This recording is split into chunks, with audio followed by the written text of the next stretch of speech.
Mama may have, Papa may have, but God bless the child that's got his own, that's got his own. It is 11 o'clock, friends, on Saturday, September 7th. We are in Apollonia Lecture Hall on the panel Lost Hope and Feminist Affective Engagements. I'm Tiffany Willoughby-Herard, and we're going to have our first presentation by Manoko. Wow. Excuse me. Jenny, do you want to start? Is it fine? Yeah, there's fine. Yeah. Jenny Preez is going to be presenting on female agency in contemporary South African erotic writing. Please join me in welcoming her.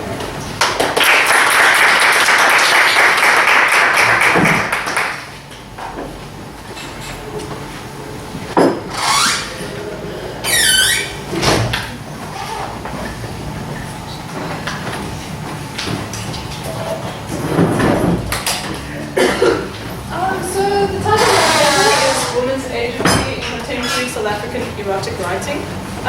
Specifically, I want to look at the idea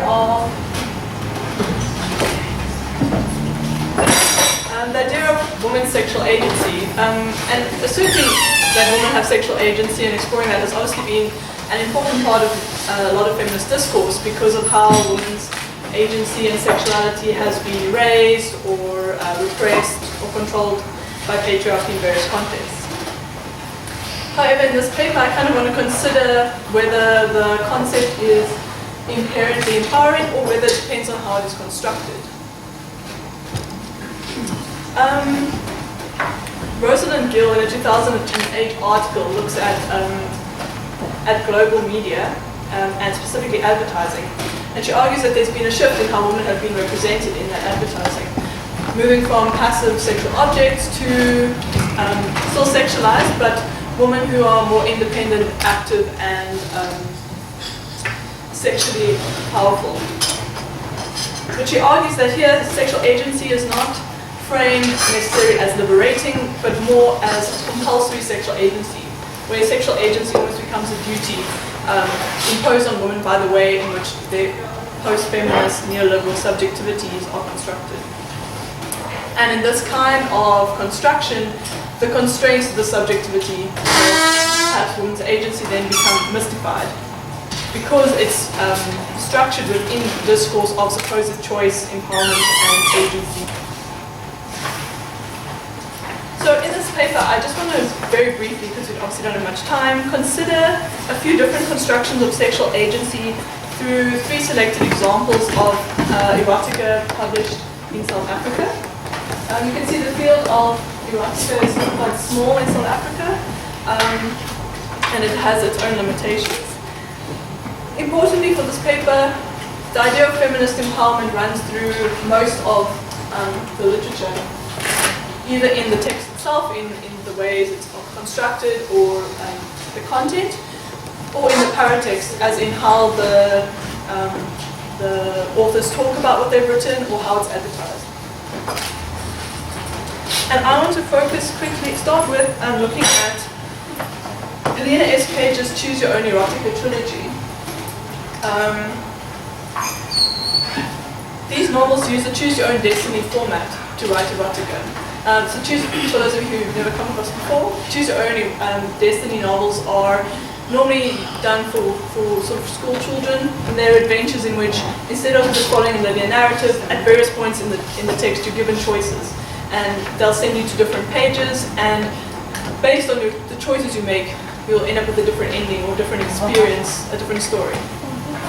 So these 3 authors, under the name Helena S. Page, have appropriated this format to try and write an empowering erotica. You can see, I don't know if you can see from the back, even the covers have your rules, your choices, your story, so very much emphasizing ownership of the story and the idea of choice. However, I would suggest that even the covers of his books represent a limitation of the design. So the protagonist in the stories is only ever referred to as you, so that the reader can place themselves in that sort of empowered position of choice. However, this representativeness is constructed in relation to certain norms that tend to emerge in mainstream erotica, such as whiteness, conventional beauty standards. You can even see in the silhouettes on the covers, they've chosen to depict a representative woman who's slender, has like, puts into the stereotype of conventional beauty. So I would argue that making the protagonist seem representative, the books actually function to mystify some of the constraints of the form and of the ideas of choice that they represent. To look at other ways in which the text kind of creates an illusion of choice that is not particularly radical but more liberal, I just want to use a kind of mundane example from the beginning of the text. So it's from A Girl Walks Into a Bar, the first of the trilogy of Choose Your Own Erotica, and the protagonist is deciding what to wear before she goes out. And these are the 4 choices that you as the reader are given. From a lacy G-string to comfortable underwear to control top knickers or not wearing any underwear at all. But the choice is in fact, in a way, an illusion, because each page number you go to, unless you choose the lacy G-string, you are treated to an explanation of why you made the decision to actually forego the other choices and choose the G-string after all. The authors themselves in interview talk about why they have chosen to only give you this one option. For one, it's just a practical limitation of the form in that there's only so many options you can actually provide.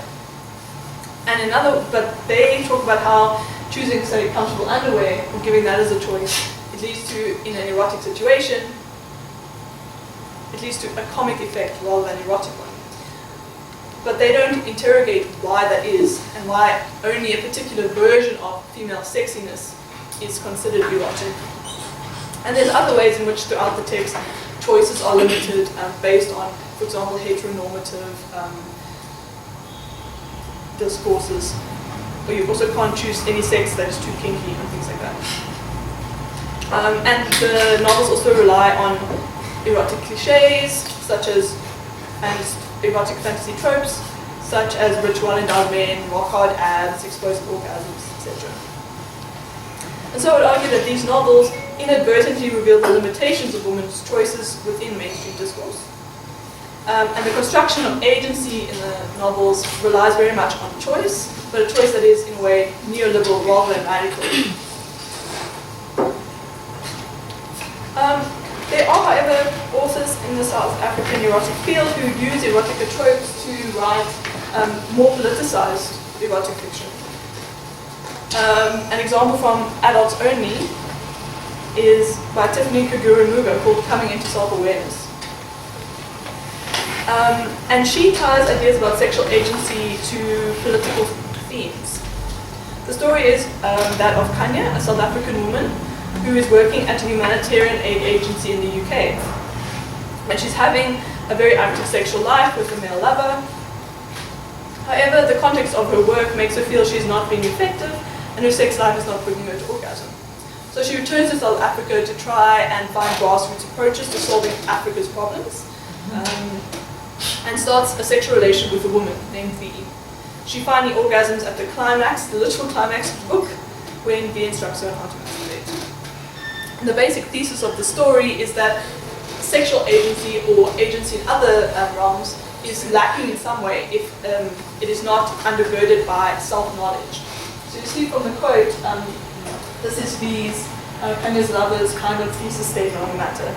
She tells Kanya, your solutions aren't coming from a true place of knowing what Kanya wants or needs. Africa doesn't know what she wants or needs outside of donors and international powers that be. And you, baby girl, clearly haven't taken the time to figure things out outside of your stream of lovers. So here, sexual agency is tied to agency in other areas of life, and sexual pleasure becomes a form of knowing or a resource for societal change. Kanya's first orgasm is tied to an epiphany about African self-knowledge. And it's very interesting because Mugo does a lot of work outside of writing fiction, in which she tries to provide platforms for African women to talk about sexuality and have a healthy relationship with sexuality. And in doing so, she illustrates the idea of the importance of African self-knowledge. So in her work, she frequently draws on Kieran Zegu's article, Oceanality or African Eroticism, where Zegu works to assert the continued existence of an African sexual ontology that is actually positive about sex and women's pleasure, in contrast to the repressive notions of sex imported by Victorian England during colonization. So she uses this knowledge as a resource while still acknowledging its limitations, such as its heteronormative frame.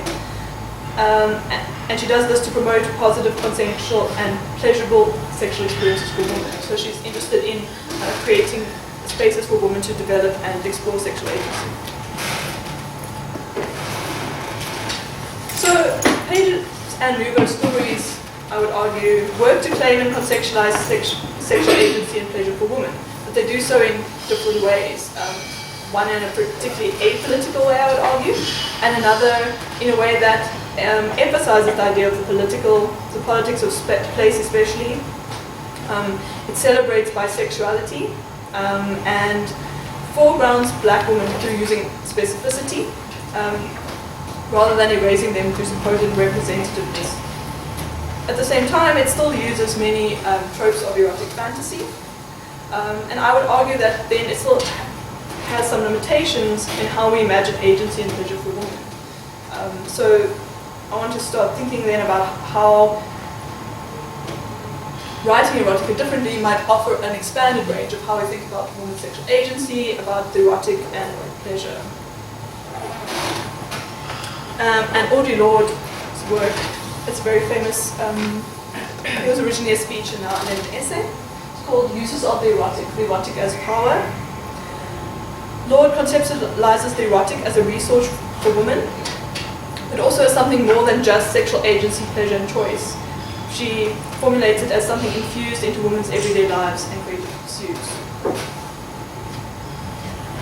So I just want to quickly look then at the story Inside by Nkosazana Tlhako.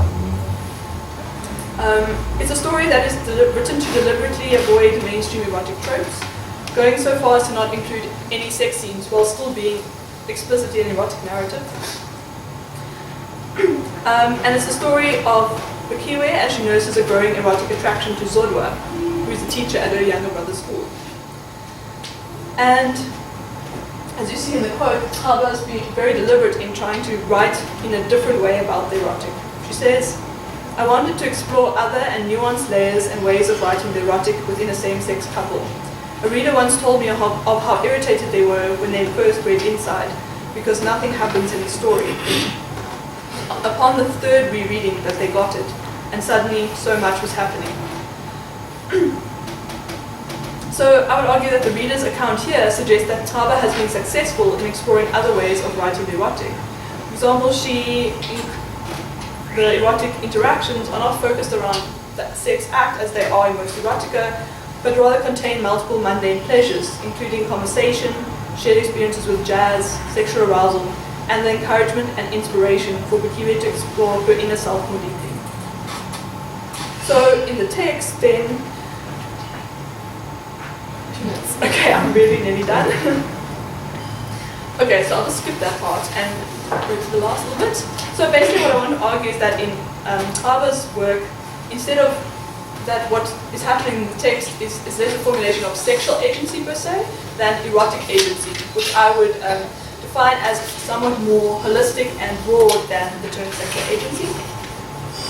I would argue that erotic agency should be defined to include pleasure, choice, and arousal, but also it should be constructed through myriad ordinary decisions and the nuanced depiction of women living lives rich in meaning and relationality.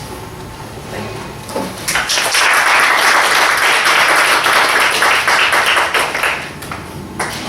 Our next speaker, thank you very much, will be Manoko.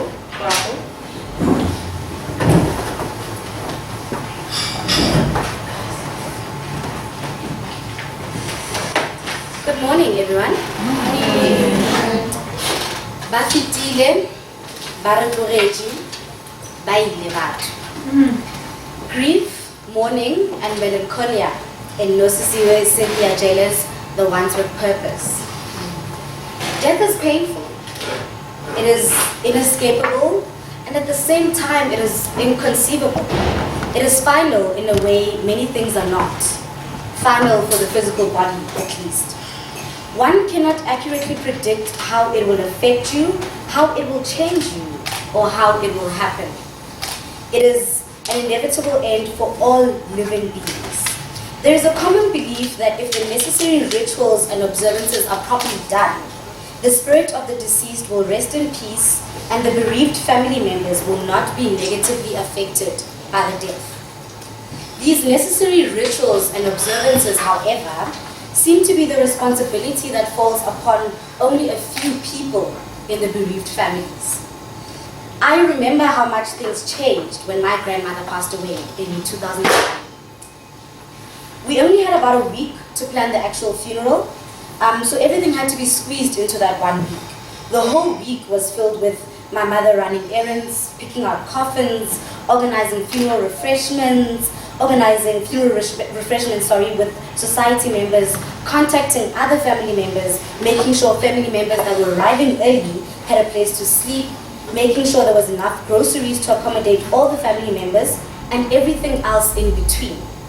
After a week of preparations and funeral prayer sessions, it was finally time for the funeral. And I remember looking at my mother and thinking, when is she going to take a break? I realized then that I had not actually seen her take a break or stop to cry that entire week. My mother was one individual who unfortunately could not afford the luxury of giving in to her grief. Avril Madderall, in her article on mapping grief, argues that gender, through the mechanisms of social norms, can be a significant factor in bereavement and mourning. There are, of course, other factors like the type of individual and cultural setting, but gender is often a significant factor, especially in Black African households. Gender often shapes the leave-taking and way-finding associated with bereavement because it influences both the experience and expression of grief and mourning. Funeral rituals and rites, which are often the ceremonial processes that follow death, are valuable and can be emotionally beneficial for the bereavement. Scholars define funerals as a ritual of termination, a time to show respect, to say goodbye, and to honor the dead. This suggests that funerals act as vehicles to help the bereaved accept the death of a loved one. Rituals arguably provide structure and order to things and practices, but for who?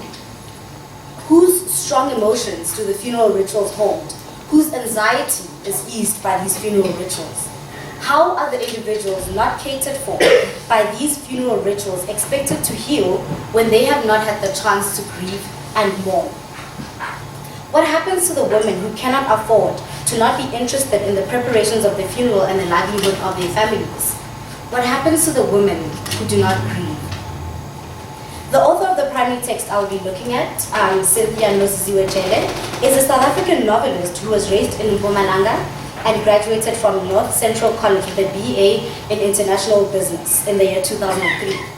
She published her debut novel, Happiness is a Four-Letter Word, with publishing company Kwela Books in the year 2010. The Ones with Purpose is her second published novel, and amongst many other plots, this particular story is about death and mourning. Following the death of her sister and having to act as a good backbone and newly appointed family caretaker, Anele is forced to put her grief aside and handle all the burial and family responsibilities. The novel follows the protagonist, Anele, as she plans her sister's funeral and is forced to assume responsibility for her whole family, including responsibility for their mother, who is referred to as Ma Margaret, Tiza, who is her dead sister's husband, Sizwe, who is the father of her child, Mbuso, who is her estranged brother, and the children Bafana, Lesihle, Mvula, and Kaya. The novel opens with Anele narrating that her sister Fikile, after a long fight with cancer, has finally passed on. Anele narrates in the beginning passage, quote, I imagined a dying person's last breath as something resembling an exclamation mark, distinct and hanging mid-air like an interrupted thought. My older sister Fikile's last breath is nothing of the sort. There is no rattling noise at the back of her throat, no relentless twitching, no clinging to life. Fikile dies with no more fuss than the switch of a light bulb. Unquote. We are then taken on a journey through Fikile's illness, their childhood, the death of their father, their mother's melancholia, the departure of their brother, and finally, Fikile's death. However, it soon becomes clear to the reader through the narration and the chain of events as they unfold that Fikile's death will not be the end of Anele taking care of his sister. The reader realizes that Fikile's death seems to have left Anele with a lot more responsibility that she had bargained for. I was particularly drawn to this topic of grief and mourning because of women like my mother and Fikile who do not have the chance to grieve due to the cultural expectations and norms of the societies they exist in. Herbert Moyo, in an article about gendered mourning and grieving rituals, quotes Docker's definition of rituals as an act of transcendental significance. He augments that rituals are powerful carriers of life's events and offer the opportunity to contain and express emotion. Docker argues that rituals enforce a particular collective identity and do not account for the personal loss. Upon discovering that her sister has passed on, Anele is then thrust into the world of funeral preparations and tending to other family members, despite the fact that her husband had a sister and other family members present who could have shared the workload. When she realizes she only has herself to depend on for the funeral preparations, because her husband's sister Tiza is nowhere to be found, she immediately decides to voice her frustration about the situation. But she's immediately reprimanded by her mother and her aunt, who say to her, quote, "You must exercise patience with him. You're not the only one suffering," unquote. Fikile's husband is implicitly excused from funeral preparations because he is said to be suffering, and everyone must be patient with him.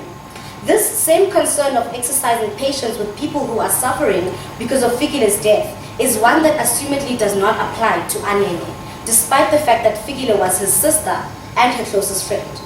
Patience seems to be a luxury that Anele cannot afford, unfortunately, because somebody has to plan the funeral, and it seems to have already been decided that Anele will be that somebody. Scholars Deborah Dehem and Frederick Klintz, in their article on funeral spaces, argue that funerals force people to confront the ways in which their sentiments, bodily states, and moral orientations engage with the well-being and suffering of others. Funerals are meant to be spaces that allow for the questioning of public conduct and reviewing one's behavior towards the deceased and the living. They are meant to create public spaces of concern and care. However, it appears that there are those whose care and concern are prioritized above others in these public spaces of funerals. In Jele's text, it is Anele for whom care and concern are not prioritized for, as she is too busy caring for everyone else. In Jele's text, Anele's expected priority is not to mourn her sister. Hers is to care for and exercise patience with the living as they mourn the dead.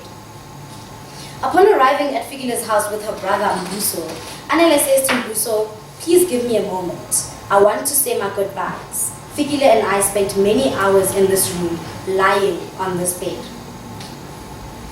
Jele's choice of words is particularly interesting here. The phrase, "give me a minute," is not used literally, but it is a phrase that implies that Anele understands that she does not have all the time in the world to say goodbye. It implies she understands that grieving time is not something she is entitled to. Anele asks for just a minute because she realizes that is all she has to grieve the loss of her sister. She only has a minute of selfish pain before she is required by tradition and culture to put other people before her pain.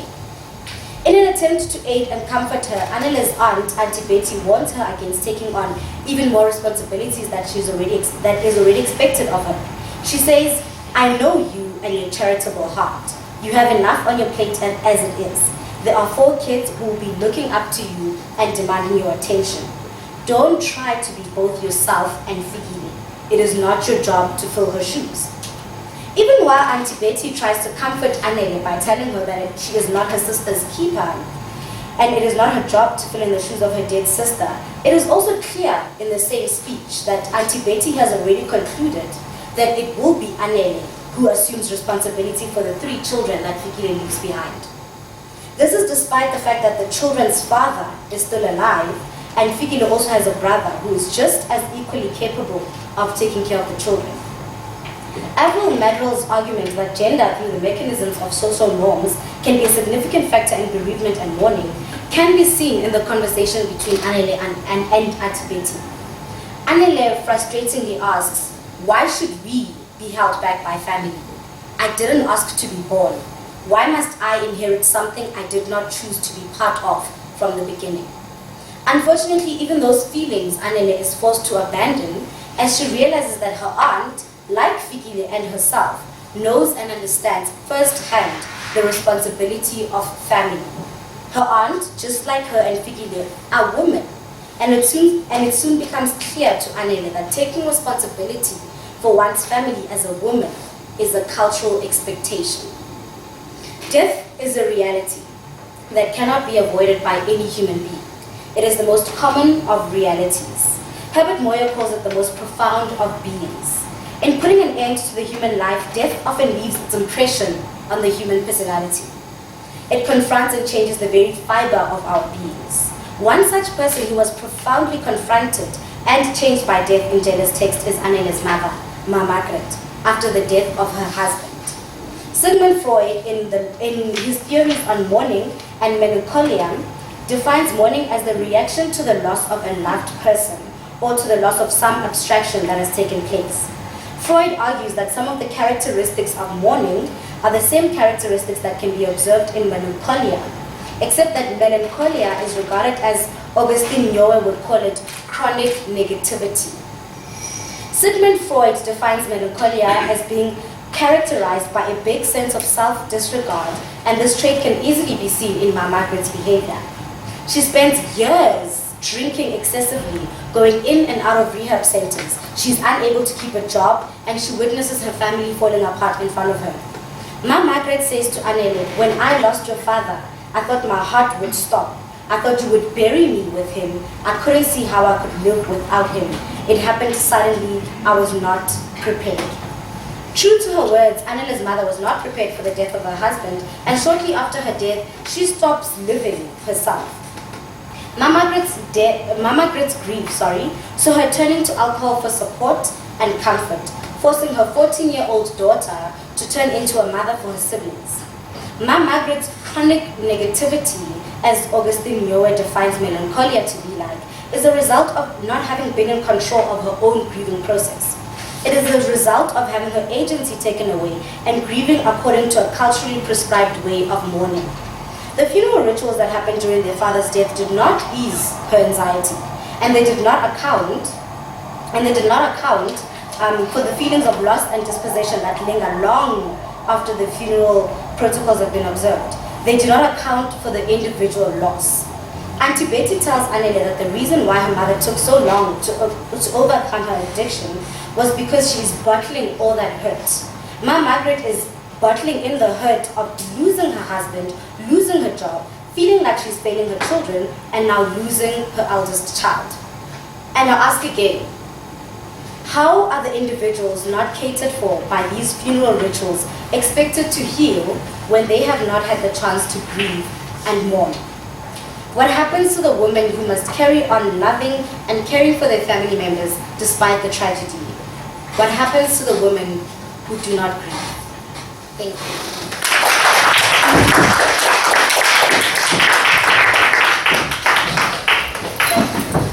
Our next presenter is Noluthando Mpho.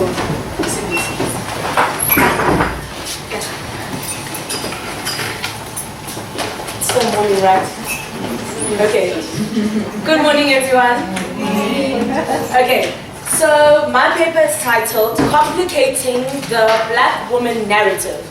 Koleka, Putuma, and Motsisi writing, performing, and redefining joy as part of the Black South African women experience. So my entrance into the university space in 2016 was characterized by protest action against rape culture on South African university campuses.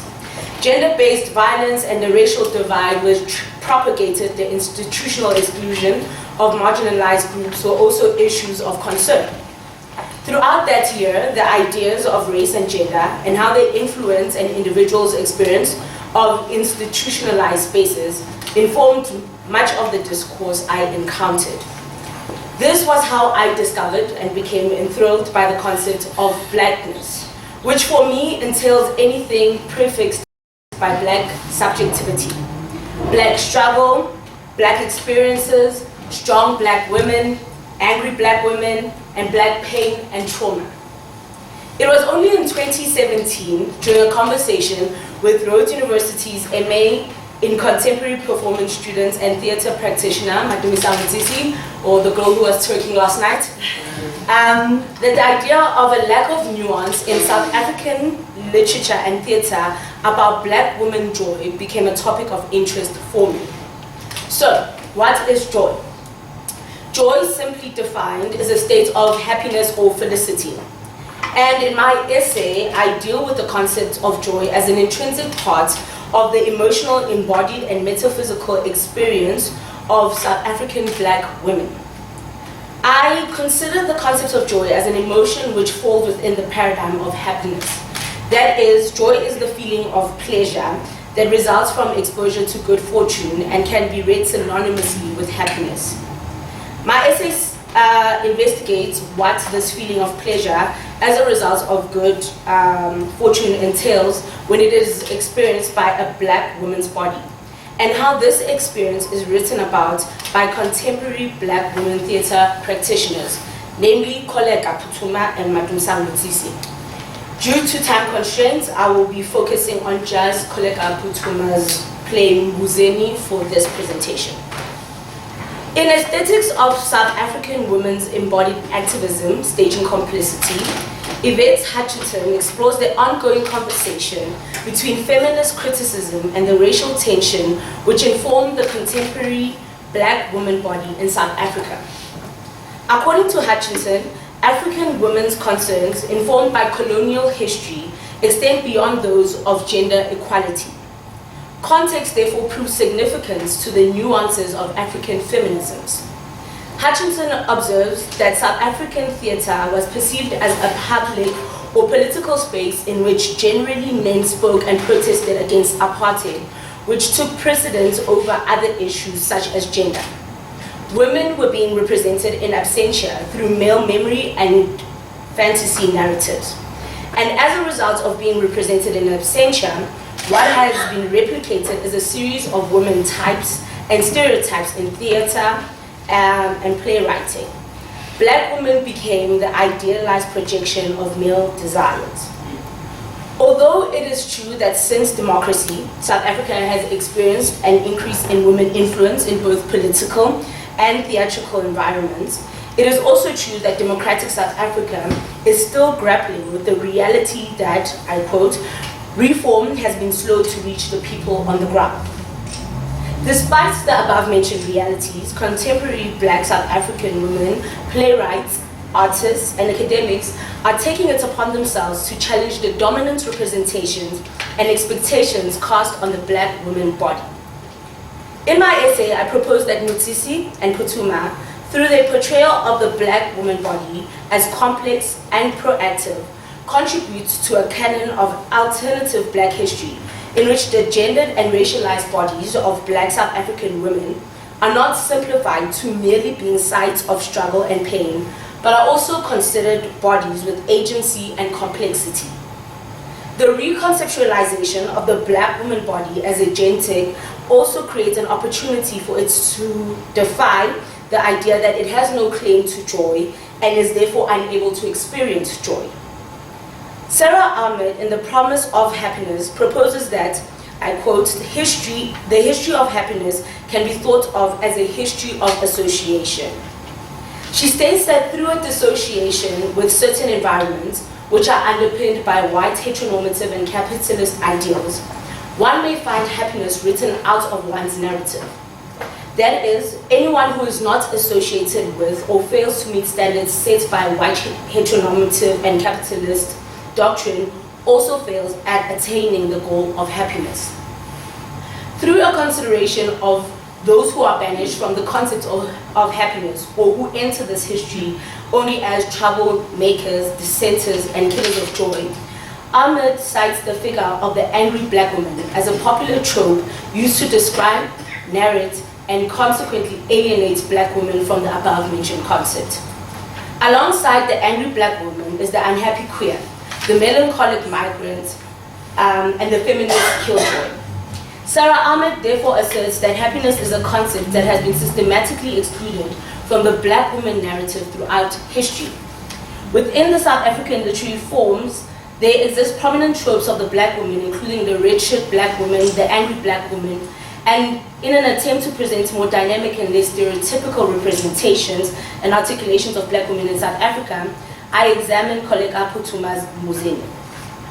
Koleka Putuma is a performer, poet, theatre practitioner, and playwright who graduated with a Bachelor of Arts degree in Theatre and Performance at the University of Cape Town. In her debut poetry anthology, Collective Amnesia, Koleka Putuma explores what Ahmed termed the dissociation of joy from blackness in black identity narrative. In her discussion of black childhood in the poem Black Joy, Putuma observes the ways in which the pervasive emphasis on pain negates the possibility of joy for black subjects. This is not to dispel or disqualify the meta-narrative of black anger and pain, considering the hierarchical and violently racialized legacy of apartheid that persists and continues to negatively impact women in a contemporary democratic milieu. Black woman pain is undoubtedly real. But in order to not read blackness reductively, it is important to interrogate and complicate traditional black narratives in South African literature and performance spaces. The play Mbuzeni was conceived as a doorway into the lives of 4 young orphaned black girls who experience a myriad of traumas and pain and have equally also realized their own agency, and, as I will further argue, their own joy. Their relationship, sisterhood, and their fixation with burial rituals and funeral rituals are explored. The play is set in an unnamed village during either the present or a suggestion of an afterlife. The economic status of the village seems to be one of poverty. In one of the scenes, the character of Tinky is visited by Jesus in a dream, who makes mention of all of the complaints that and requests he receives from in the form of prayers. In his list, he makes mention of a lack of efficient municipal services and infrastructure that is falling apart, such as potholes everywhere. There is no overtly political climate to speak to, but rather many deductions to be made about the environment within which the play is set. For example, Putuma insists that the performers of the play be black girls. Considering the setting of the play and the racial choice of performers, it is clear that there is still a strong association between economic depravity and black female bodies. The play is set in a superstitious village within which the villagers do not mourn the dead and are only concerned with the living. The social contract is one by which everyone in the village abides except the girls. The village is divided into 3 demarcated spaces, namely the 2 sides and a cemetery that separates the 2 sides. The one side is occupied by the girls and the other by the rest of the villagers. And the cemetery acts as an in-between space that serves both the purposes of dividing and uniting the 2 sides. It begins to act as a liminal space in which life, death, identity, community, and individuality are explored. For example, the cemetery is considered a sacred space and forbidden place by the villagers, whilst the girls use it as a playground and a place of freedom and exploration. Rivo, who is 13, lost her whole family in a wildfire. She is the keeper and the protector of the girls, and she also enjoys being respected and listened to by the other girls. Vuvu is age 12 and lost her mother during her birth, and her father disappeared. She's the impulsive one, and she's also an elaborate performer who plays the role of the mourner during the reenactment of the funeral rituals, and hates how nosy the rest of the community is, especially the character of Ugogo. Lindy, who is 11, was cast out of her family after being raped by her uncle, who's also the sole breadwinner in the family. She is the easily persuaded one. And Tinky, who's 10, was raised by her grandmother after being abandoned by her mother and her father committing suicide. She is the most innocent and naive one. Tinky poses the question, where are we going when we die, to the rest of the girls, to which they respond, heaven. Wuwu is certain that they cannot be banished to hell, as Satan would not have enough money to bribe 1,000,000 trillion people with some rubbish fork and throw some rubbish party. The girls elaborate on the kind of heavens they will go to. Wuwu's heaven has a lot of fruit in it, as she has decided that she will die of an illness, and she will need a lot of fruit when she's dead. Lindy has decided that she will die from being too pretty, and her heaven will have angels in black high heels and lipsticks in it. Rivo, on the other hand, imagines a heaven with sweets and chocolates, but insists that she will not die. Rather, she will just go there with a lift to visit and come back on Earth whenever she wants. Tinky's heaven is quiet, which the other girls consider boring, of course, but she explains that this is because she does not know yet how she will die. Through telling and retelling their own stories, the girls allow themselves and each other to manipulate not only their own histories, but also dominant histories that oversimplify, objectify, and vilify the black woman's body. The act of telling and retelling their own stories becomes an act of defiance, disturbance, complication, and consequently, reclamation. Within the village, the girls are faced with adolescence, poverty, and discrimination, which both alienate and dehumanize them, but they equally find ways to negotiate and mitigate their struggles. They play on a daily basis. They have created a sense of home and unconditional care and affection for each other. They have elaborate senses of humor, imaginations, and desires. They have agency, each of them being unique, complete, and complex. That there exists a reality of deep trauma, pain, and suffering in the play goes without question. But that there are also moments of joy which manifests as agency, willpower, and resistance is also unquestionable. Thank you.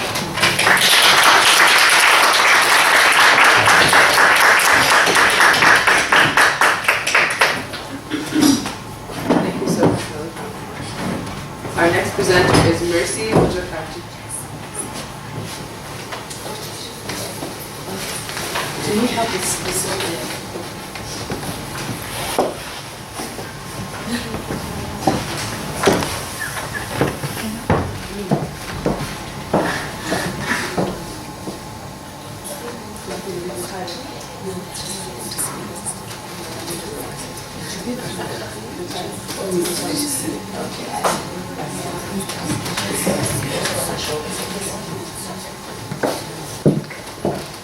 Good morning. My name is Mujakachi from University of Venda. I am going to be presenting a paper in progress titled Betrayed and Silenced, the story of how Fezekile reclaimed her voice and name.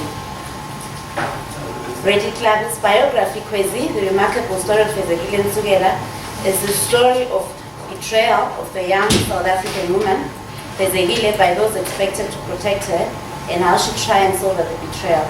It narrates how her rights as a girl, child, and as a young woman fighting injustice in post-transitional South Africa are violated by societal institutions such as the family, society, and the state. As is the case with biographies, this story is not only about Fezekile's trials as she tries to seek justice for herself, but it is also the story of all women who suffered at the hands of patriarchy. The author's biography's ability to transcend the story of individuals to encompass a wider society is aptly articulated by Bradoid, who argues that were she to write a biography, it would be the self-portrait of the collectivity. Reinhardt, 1992, also argues that narratives such as biographies have the ability of presenting societal problems in individual stories. Thus, in telling the story of Fezekile, Tlhako draws attention to the story of women who were sexually abused during the liberation struggle in the MK camps, as well as in the New South Africa. The biography does not simply chronicle the trials of women in this society, but it also triumphantly narrates how Fezekile courageously fought this violation by society. Her triumph is not only just hers alone, but it is the success of all suffering women in South Africa. This paper therefore discusses how, despite the attempts to obliterate Fezekile from the society's memory and completely drown her voice, the biography brings her to life and amplifies her voice.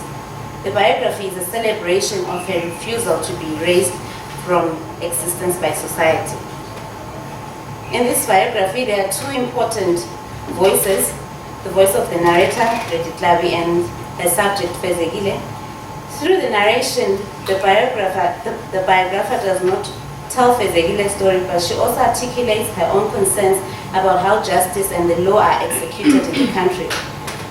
In the introduction of the biography, she states that Fezekile's story represented her with an opportunity to interrogate concepts such as justice, equality, and fairness, which the law may not always save.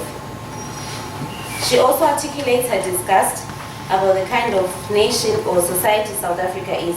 Early in the biography, she expresses her dismay at a society that had presided over the lynching and the erasure of a young woman who needed its protection. The biographer's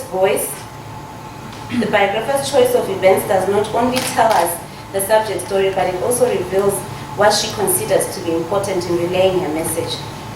The biography gives the reader a feminist perspective of the rape trial and how society and the justice system let her down. Through Fezekile's story, Tlhako gives a scathing attack of the ANC, the judiciary, the police, as well as South African society, which participated in Fezekile's humiliation. This paper argues, however, that despite attempts to silence her, Fezekile refused to be muted by the courts and society. It further argues that even though Fezekile died in 2016, this biography continues to amplify her voice from the grave, helping her to reclaim her name, dignity, identity, sexuality, which the patriarchal society had tried to take away from her during the high-profile trial. This paper also reveals how Tlhako's construction of the self and This paper reveals how Tlhako constructs the self, society, and the nation. So in the next session, I'll be looking at how the nation betrayed Fezekile. As a child, Fezekile had been betrayed and silenced by patriarchy. She survived 3 rapes in exile before she turned 14. When she tried to report her case, her aunties silenced her and did not report the matter to the police, but rather they organized the Kangaroo ANC court, which saw men having their 6 months docked of their allowance. What is ironic about her silencing is that women are also complicit in silencing her. Tlhako's biography shows that women silence each other equally, in equal measure as men. According to Tlhako, right after Fezekile laid the charge, many people tried to get her drop the charge. She was surrounded by people who turned out to be emissaries sent to persuade her. And then the biography also shows how the ANC women betrayed her. I'm being told that I don't have much time. And then how the patriarchy betrayed her through the ANC. I'm only going to read us. So,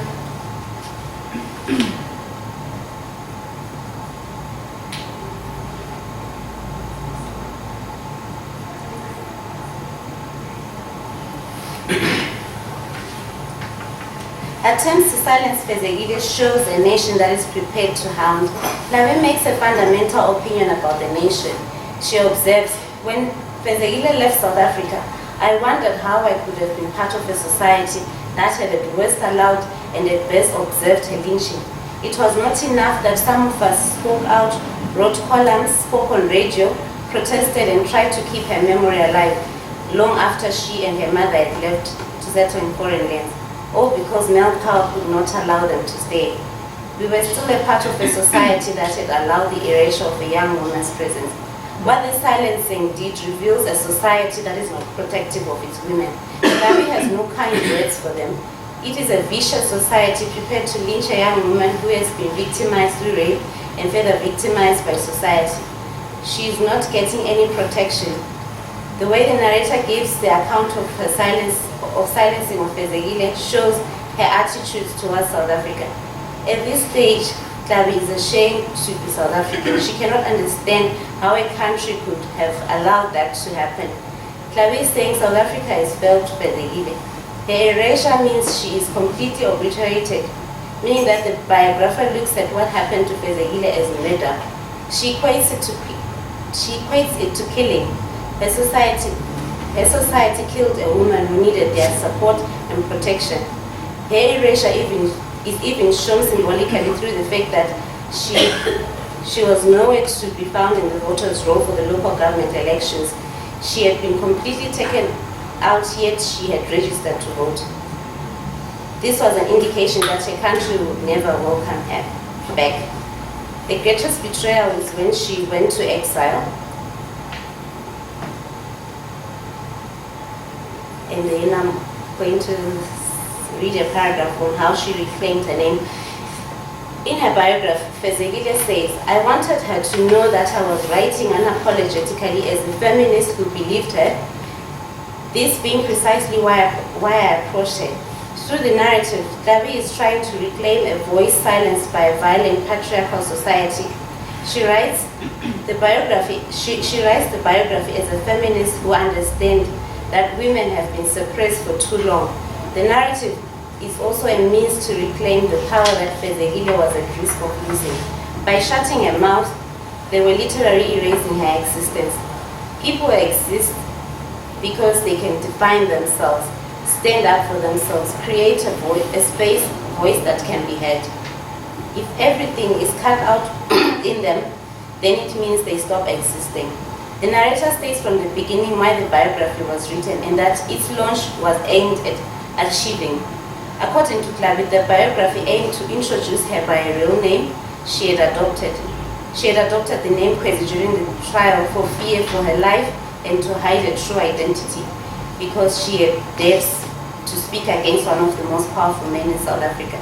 When Tlhako asked her which name to use when sending her biography, Kwezi a pseudonym or Fezekile her real name, she boldly declares, "My real name's dear, Fezekile Ntsukela Kuzwayo."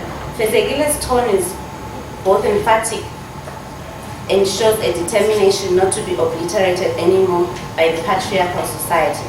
She defiantly proclaims, "The rapist is not hiding. Why must I?" Tlhako constructs her as a fighter who is making her presence felt and is not prepared to be silenced by society anymore. She refuses to be sent into hiding by her tormentors and firmly declares her identity and her presence. Fezekile declares her presence once again by not hiding her sexuality, just as she refuses to hide her name. Her sexuality is who she is. It is in exile that she comes out of the closet to declare her sexuality. In Dar es Salaam, she met Daniel, whom she had an intense relationship with. The fact that she goes out to have a relationship with another woman was a way of reclaiming her sexuality, a sexuality that had been taken away by men through violent rape. Fezekile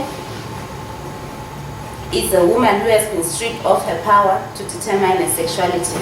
When she becomes a lesbian, it is an affirmation that this is who I am, choosing not to bow down to the demands of a patriarchal society, which says a relationship constitutes of a man and a woman. She is rejecting everything that had happened to her. It is during that time that Fezekile learned how to talk back and shot a nude picture with a calabash on her back, with her back turned from the camera. Tlhako reports that it is a triumphant image. Confident, cheeky, she was striking back. A birth, death of shame and subservience, but a rebirth of soul. Through this, Fezekile reasserts the power of her body. And then she also, in Dar es Salaam, she also meets Alan Makundi. She chooses to be bisexual usually in a patriarchal society that would be condemned, but she's not hiding it anymore. She's a woman who's saying, I am bi and no one can rubbish my sexuality. She's coming out in the open, in the public, and not hiding anymore. What Tlhako is doing speaks to what a biography seeks to achieve in recreating a subject and the context of the subject. Not only does she represent the past, but its culture, and not only transmits it to her readers, but in reordering through its reconstruction. Tlhako writes candidly of Fezekile, who was unsure of what she wanted, prone to squandering of opportunities, often depressed but capable of easy joy. The manner in which she behaved was of someone whose life source had been cut off. All right.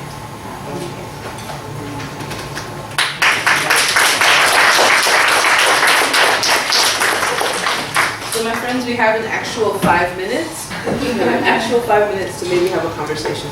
I wanted to ask something that I thought maybe make it possible for you to speak across the papers and maybe even make it possible for people in the room to respond. So I have 2 questions for you.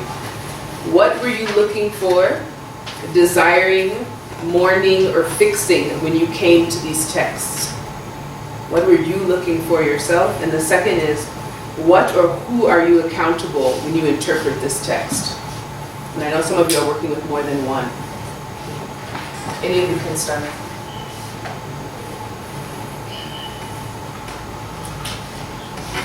Can you please repeat the second question? What or who are you accountable to when you interpret these texts? Okay, I'll run for it. When it started, the idea was, oh no, we're going to find texts or instances in which like black female joy is being written about in this book. Got tense. I think just realizing in that particular pursuits that it's a very murky space to go into because it's not something that's necessarily emphasized or spoken about. And if it is emphasized or spoken about, it's surface level. And there are a lot of writings about black female bodies, especially in theater, because I was looking at plays that weren't necessarily by black women. For the most part, and then you read those and you realize that it's a very oversimplified idea of what a black woman is and how they can express joy. So I think for me, definitely, it would be accounting to black women who are reading literature in the form of plays and who are reading playwrights and looking for works that are both published and unpublished that are written by other black women that make it easier, I guess, to read our own bodies and then speak to them and hopefully find those instances of joy in particular as an emotion. Because I think there's a lot of pain right now in the narratives that are coming out from our bodies. Yeah. Yeah. I think I'm gonna take the what was I looking for. In reading the text, I don't think I was really looking for anything. I was kind of just reading. But as I finished and I started engaging with it on a more like deeper level, I realized that like our patriarchal society goes like beyond what we see or what we think of. Something as simple as funeral rituals or grieving has become so gendered and it's normalized so much that we don't even question it anymore. When you attend a funeral, it's the women who are doing the catering, it's the women who are in charge of the burial societies, it's the women, right? And we kind of just brush it off as that's the way things are done. And you look around and the men are kind of, well, in my culture, right? The men are kind of nowhere to be seen. And you start questioning what happens after the funeral, after the women are busy caring for everyone else, are busy doing all the things. What happens to them? After the quiet, how do they feel? How do they begin to do the work of healing, right? And I think that's what drew me to this particular topic of grief and mourning is that our communities are very gendered in a way that we do not account for or even think of. And I just kind of wanted to explore that more. I suppose what I was looking for, not necessarily when I read the text first, but kind of became an interest to me was in a lot of the erotica I've encountered, sort of mainstream erotica, I feel like there's a very limited vocabulary for what erotic is. And so I suppose I was looking for alternative ways to imagine, or more expansive ways to imagine the erotic. That's what I was looking for. And who would I be accountable to? I suppose all women, especially the women whose subjectivities are represented in the text. So that's something always I think about a lot when I'm interpreting, because there's a lot of responsibility in a way to potentially misread a text in a harmful way.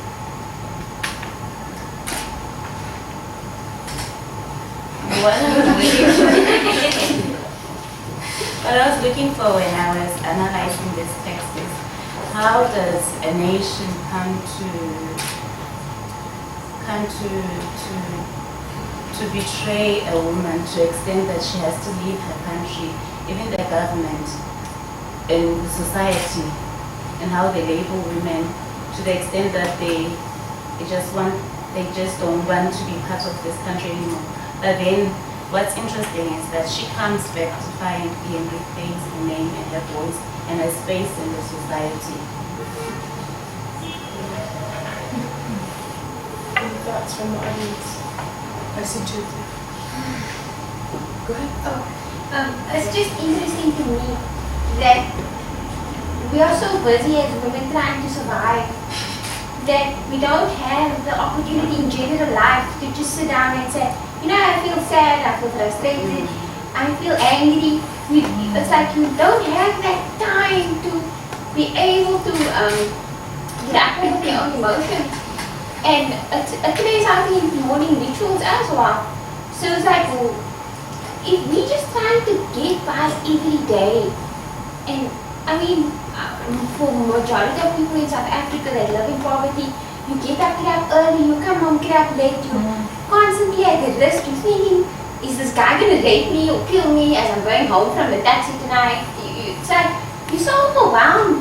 Where do you have the space to actually feel anything and realize what you are feeling? So I don't know, I get that sense from what you're presenting. You're talking about grief and joy. How do you have an opportunity to have grief and joy if you're just trying to survive? We're going to bank the question, so we'll take the second one, and then this third, and then number 4, and those will be the last, please. Okay, I have a question for Manoko. Notwithstanding that cultures are different and the mourning processes are different, would you think that maybe women being the forerunners in grieving and mourning empowers them? Doesn't that give them space that we're crying for as women, saying that we want to be considered as equals with men? Being able to deal with hard stuff as grief, isn't that an opportunity to be feminists? And then for Jenny, my question would be, do you think black women particularly know how to express erotic desires? Do they even have that space to be erotic, or they're just bodies of giving pleasure to the male? And then for Noluthando, my question would be, do you think that to some extent for a woman joy doesn't always entail happiness? Sometimes just seeing something fulfilled, that means that descendants have a better future or a better existence, equates joy for a woman. Those are my questions.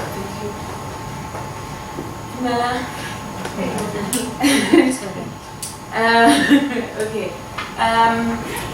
The erotica and the playwriting. I'm interested in what was the process of finding your sources, since I think you said you were focused on South African playwrights, published and non-published. I'm interested to find that archive as a writer myself. Anyway,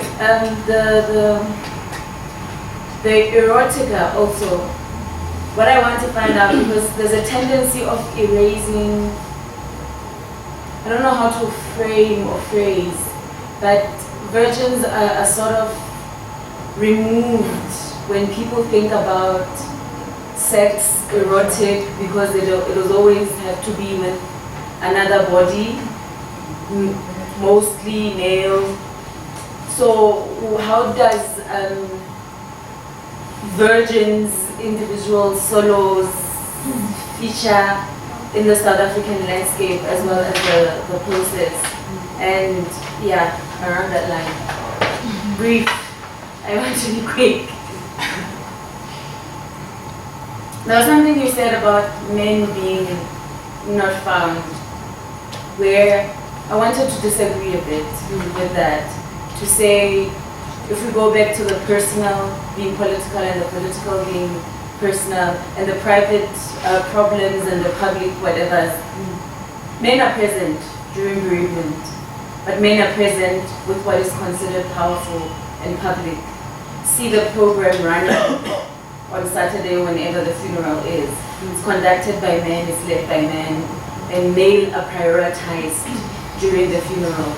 I just wanted to bring that. The show becomes theirs on the day. The word is the woman's. So that's where I just wanted to disagree. Good morning, everyone, and thanks for that. I really enjoyed the papers. Mine are taken as questions, I promise, and I'll try and be quick. I'm seeing time, so I just had a bit off for everyone.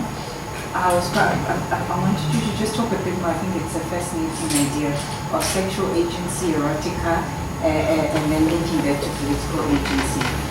There's something that I think that is really powerful for women's agency and political agency as well. And then around for grief and mourning. It's particularly interesting because I write a bit on death, so I was interested in reading your paper. I thought, maybe have you also thought of looking at languages of mourning and grieving, the embodiment of mourning and grieving? Part of what I found more is, silence, for example, is a language of grieving. So what are the languages and what are women expected in? And there's certainly very specific embodiments laid down, and there's a whole bunch of things around there as well. And just also looking at African cultural practices, I think the previous speakers already started to sort of take you there a bit, of the public and the private, the men slaughtering, what is the symbolism, looking at the African cultural symbolisms, the blood, the fact also of the mourning process itself, that when it's not done properly, there are certain cultural implications that fall on the woman. So just looking at that, and that's going to create some interesting, I think, dialogue as well. And then in terms of the paper on joy, I struggle with this one. I find it fascinating because it's true. Most of the work that we do is based on suffering. It's around issues of pain, etc. And I do think, I want to encourage you to push on that one, because I do think joy, the joyous body, there's an alternative embodiment that it carries, and then, obviously it's full of agency, and there's something there. I think you're going to open up really interesting notions of black womanhood, of black women's agency, etc. I don't know whether you've read the work of the Caribbean cultural theorist. She writes on dancehall culture. And she does a lot of theorizing around joy and agency. I'll remember her name now. I spoke at the time I finished. But she writes on dancehall culture. And then the final statement, Miss, I wanted you to just, if you can talk to us a bit more. I heard the patriarchy, but I also heard you talking a bit about the matriarchy and how the matriarchy also betrayed in silence. And what informed that? I've had this idea in my head running is of sacrifice. Looking at ideas of sacrifice, but I wanted you to talk more about that as well. Say the matriarch, how they betrayed in silence, and what informed it. Thank you. So I'm going to take the chair's privilege and you each get like 30 seconds to answer. Because we have another group that's already come in, so we want to also respect them as well. Wow. Okay.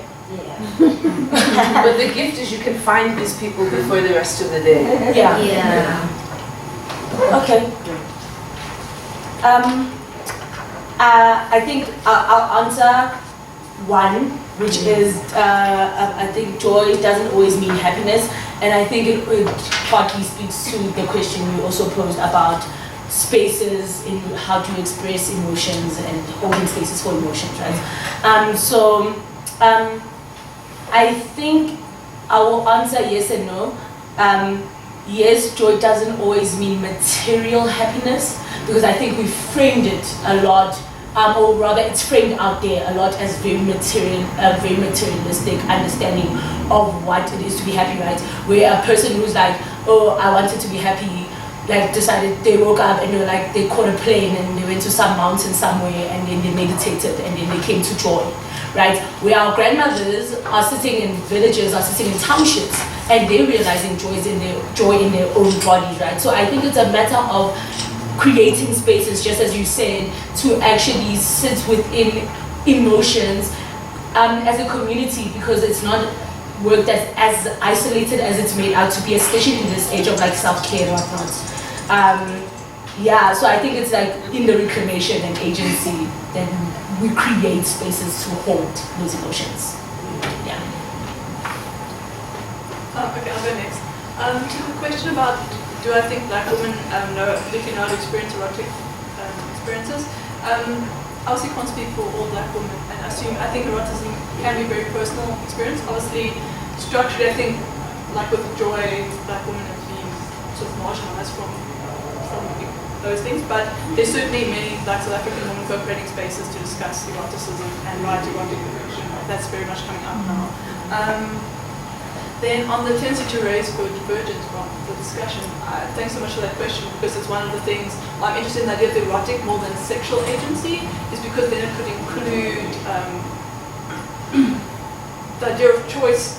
Sexual agency is often kind of framed as a choice to have sex and to have a lot of sex, whereas I think actual sexual liberation would include choosing to use your body however you want to, including choosing to be celibate, to be a virgin. That would include people who are asexual. Okay.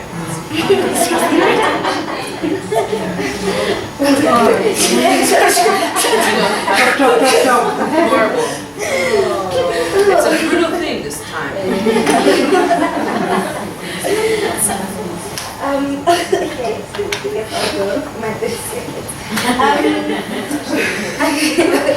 I think I'm going to answer a question about funerals as maybe agency, like for the women, right? The question on agency. I think for me, agency speaks a lot to choice, right? And oftentimes in funeral spaces and those kind of mourning processes and whatnot, women don't often choose. You kind of expect it and you have to do.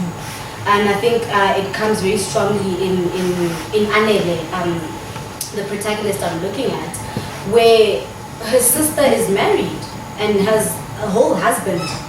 Who is also the father of her children, but he's somehow nowhere to be seen, and that's okay, right? And Anele is then forced to be that person who takes responsibility for the children whose father is still alive. And she has a child herself. Now she has 3 extra kids to take care of on top of that. And I think it's something that happens a lot in the funeral spaces where the women now have to do everything. The men are there, and like you said, on the day it's their show, they are present, right? But the before and the after the actual funeral, they kind of nowhere to be seen. And I think for me, that agency is not there for the women. They don't choose. She can't say no. Anaya can't say no to the children. She can't not raise her sister's children, you know? And I think for me, that's why the mourning practices, there's something lacking there in terms of agency and choice. There's something not quite there that we need to investigate and explore. And the question is about the matriarchy, how the matriarchy betrayed her. She was betrayed by her aunts, her relatives, and then she was also betrayed by the ANC women. What they do not realize is that they do not realize how they are blind in their enabling of patriarchy. All they were concerned about was how this was going to affect ANC and the space that they were going to get if ANC was going to trend. Thank you all very, very much.